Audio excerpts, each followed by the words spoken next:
tulong. Pero ito kakaiba. Ang pinararangalan nila ay yung mga tulongges. Yung mga corrupt na tao kada taon. Ayan, corruption core. Unveiling the most corrupt person every year. At dito matindi mga kababayan, according to Organized Crime and Corruption Reporting Project, OCCRP's Person of the Year Award points out and recognizes the people, particularly most politicians who did the most to wreak havoc around the world through organized crime and corruption schemes. Ayan po yung binigyan nila ng pagkilala.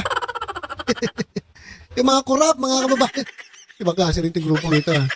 2019, Joseph Muscat, former Prime Minister of Malta. 2018, Danske Bank, largest bank in Denmark.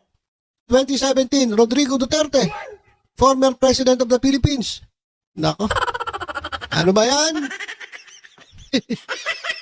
Grabe na yan.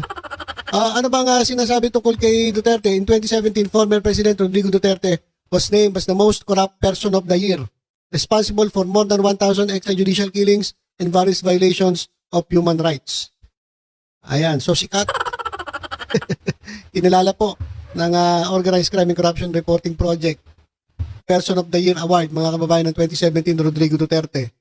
Dahil po siya po ang responsable sa mahigit 1,000 extrajudicial EJ case at various violations of human rights. Most corrupt person of the year in 2017. Grabe naman. Okay na sana, hindi ka kilalanin eh. Kung negatibo naman ang dating. Pero wala mga kababayan, no? Most corrupt person 2017, Rodrigo Duterte. Grabe naman yan. Nakilala ka sa buong mundo. Bakit? Dahil ikaw ay most corrupt?